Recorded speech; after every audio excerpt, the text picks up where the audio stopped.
So I'm going to save time, I'm going to pause it as usual and then find it to read it from the book and see what the energy is that we're working with.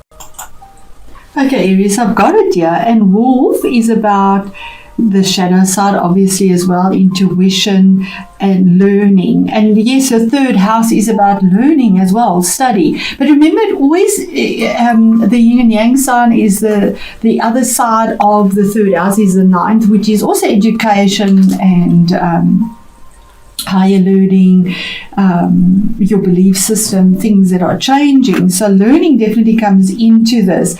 So the meaning is when it is the right way around, but I will read both because it makes more sense, and we are dealing with both ends of the eclipse. So the meaning of wolf, the way it's pronounced in this Druid animal deck is foil, and it says that the wolf brings a strong sense of faithfulness, inner strength and intuition, but the wolf brings learning too. Sometimes you need to cross barriers, to take risks, to go beyond the limited compass of normal behavior in order to learn and grow. Although crossing these boundaries may seem unattractive, even painful, you need not fear the inner power and strength you feel when you spend time alone. Come to know your deepest self, and even in the darkest places you will find courage and spiritual companionship. Now, how amazing is that? That would resonate because that's the right side to obviously your the other end of Gemini, which the opposite sign is Sagittarius, and that would be your ninth house, looking at it prospectively from the sun, moon or your rising sign. The reverse, meaning which is how it came out and which would resonate with where the eclipse is in Gemini, and that is, you may need to come into a new relationship with your sense of aloneness in the world.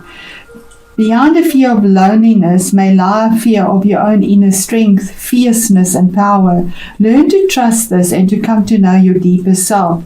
Through dreams and intuitions, you may come to learn more of the hidden side of your being, which is sometimes called the shadow. As well as there being lone wolves in the world, you should know that the wolf is a faithful animal, which often mates for life. In tradition, it is considered lucky when a wolf crossed the path of a bridal party, precisely because of this faithfulness. Even though you may need to spend times in your life alone, you should know that you will also have times of companionship and togetherness. And this resonates so for me. I have my moon as well as my sun in Aries. So this absolutely resonates for me. My rising sign is Pisces. So for me, this is absolutely that. I have been so isolated, so on my own, and definitely learning. I am studying astrology at the moment, the traditional astrology, and there's such change in those areas of my life. So this absolutely resonates for me. So to give you a little bit more about the eclipses, when it is a lunar eclipse, it's about emotional changes, like releasing fears, the fear of being alone, or it's a combination of a very negative situation that's been hanging around for a long time, like letting go of a sorrow, something that has been sad and that has been difficult in your life. Relationships as well, because it's emotional, lunar, emotional, releasing a negative habit maybe in a relationship that you possibly have, because these eclipses bring in things, and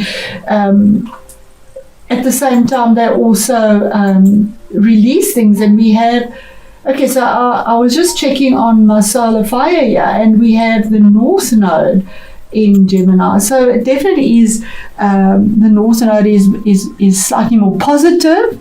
It's where you're going, where you're growing, and releasing attachments or releasing an attachment would possibly be a thing that is felt on the inside because it's a lunar.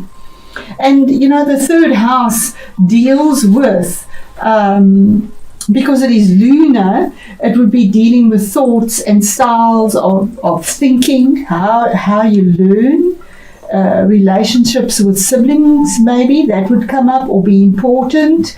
It is a north node, it's not that much releasing, or your cousins and your neighbors. Third house is about your mentality as well, your duality, variety, and adaptability and intellect, because it is Gemini. Gemini is ruled by Mercury, which is that flexibility and adaptability. And then the duality, the other side of it, the ninth house, is your attitude towards your future, your spiritual belief systems that have been changing, your morals and your ethics, how you expand, because that's the house of Sagittarius for you, Aries, and that's ruled by Jupiter. So there's that expansion, freedom, manifesting, and also relationships with foreigners. That could be a thing that comes in your higher mind, your studies, studying astrology falls into the ninth house, ideals, visions, wisdom, and you want to know the higher meaning of life and what is beyond your individuality, and that very much is to the fore here. So we start off with the beginning of the month, should I say, and that's the middle of the month, probably the 13th of November, and then the end of the month from there onwards. So here we have the Six of Wands starting off with. This is about being recognized for something, having had to go to war and come back victorious, something that you've battled, something that's been there for in the past, that's been there for a long time. But finally there's recognition here, and something puts you on high, and there's forward movement, because we have this horse moving forward, moving towards the future with these flags here, and he has this laurel that he holds on his wand of victory, of a battle, of a challenge, of something. But there's recognition because he is head and shoulders and body above everyone else, so he's held on high, recognized with something from the past. Then we have a choice that had to be made here, Two of Wands, where you were at a crossroads, almost feeling like, which way do I go? Because either way, there's a mountain to navigate there. You can't see the future. There you can see, but it's also blocked. It's just not easy to see where you need to go. But it is a choice. You have to make a sacrifice. You have to let go of one thing. And on either side, there's no right or wrong here. There's a choice that is made. It could be a choice with regards to career, to some situation that you have a victory over, that you've been battling in the past that has been really difficult, that hasn't given you much choice. You've actually been stuck there, and you haven't been able to make the move. But Spirit is saying either there is a deer on either side of this. There is strength on either side of movement to move forward with that fire energy. Fire reaches up. Fire has no boundary.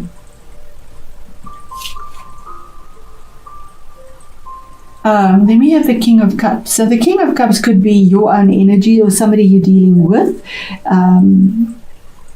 This could, we are in Scorpio energy. It could be a Scorpio as well, because it is a water energy.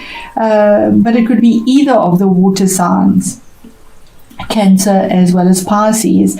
It could be somebody that is coming into your life to assist you with something and to change something here that you've been stuck in, that has been difficult, that you're being recognized finally for, or fighting for the recognition, and then a choice that is made. And this person comes, there's Saturn here. So Saturn, this is something that has endured for a long time.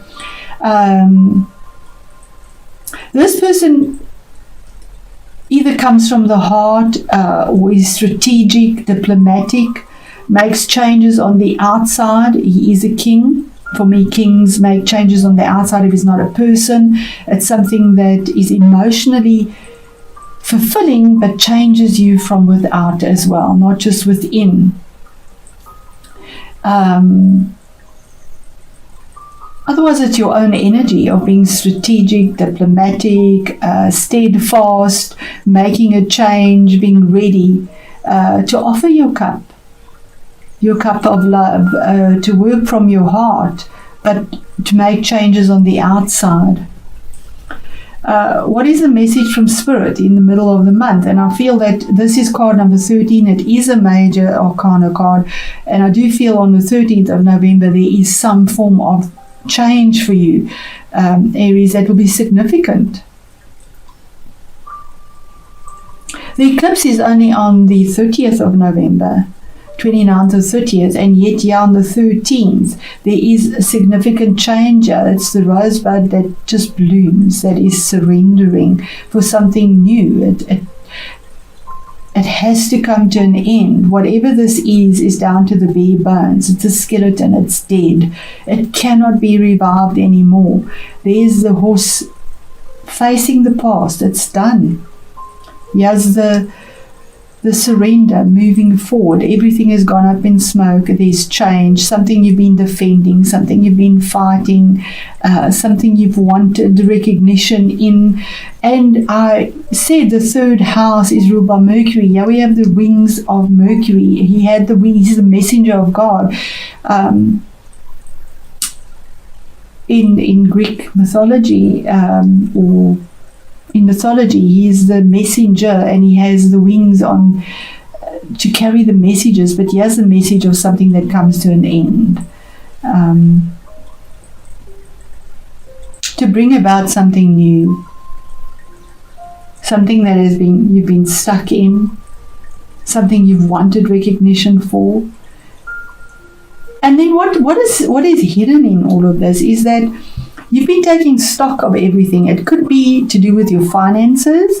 It could be something that you put away, a choice, a decision that you made around your finances, what you invested in, what you've nurtured, what you've taken care of. But your little basket is empty. You've not had the rewards yet. And she's sort of looking at this, wanting to ascend that ladder and say, and the ladder is in the future. When is it time to actually enjoy the fruits of my labor? When is it actually time? The squirrel also plans for the winter.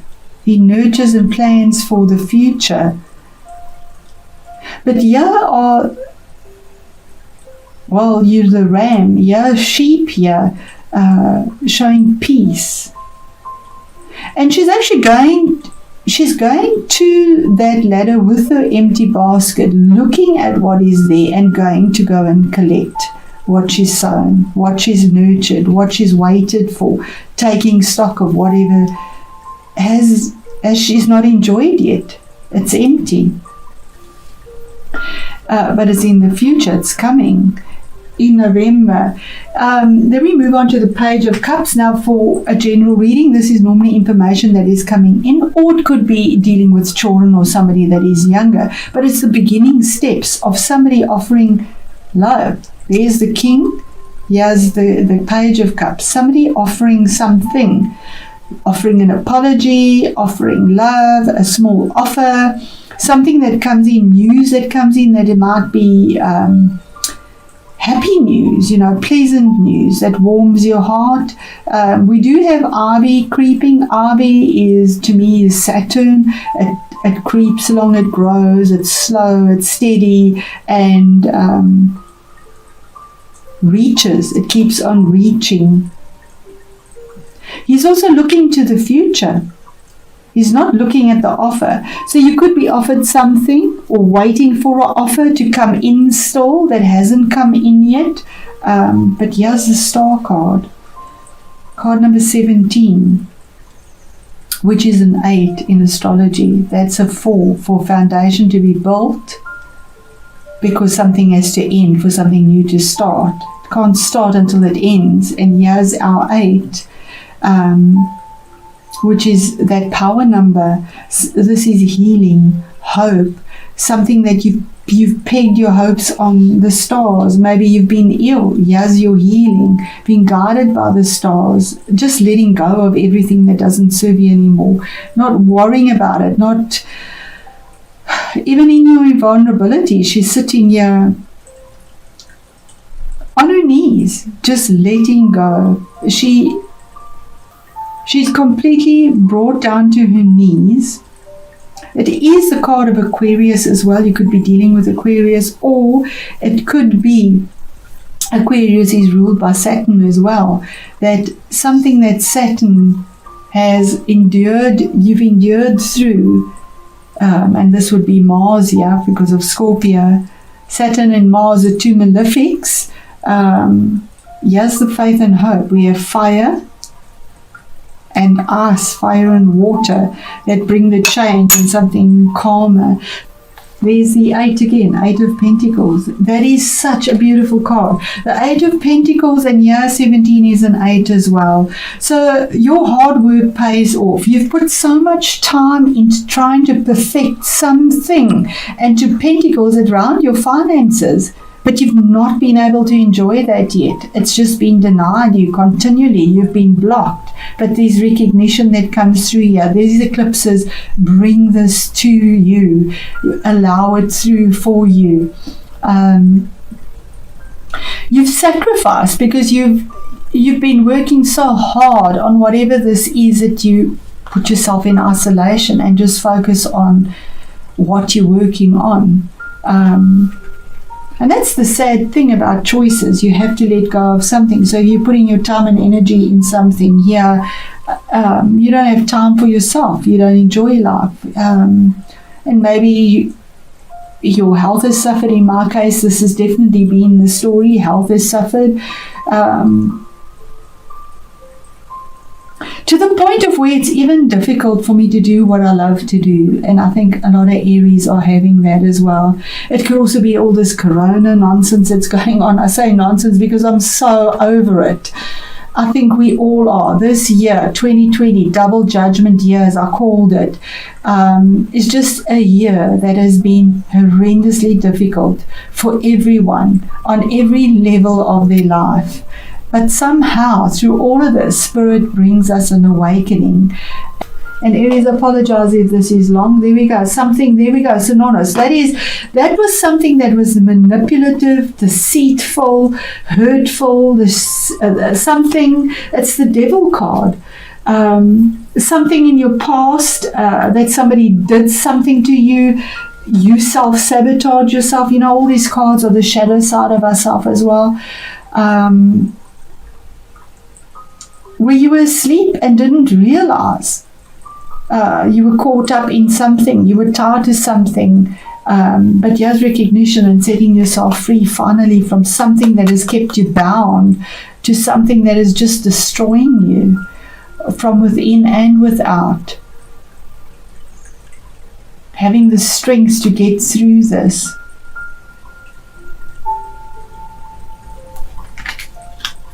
So with that, Aries, I'm going to end this reading and say thank you once again. And thank you for your comments and for your time to view this. I really appreciate it. And I wish you all the best.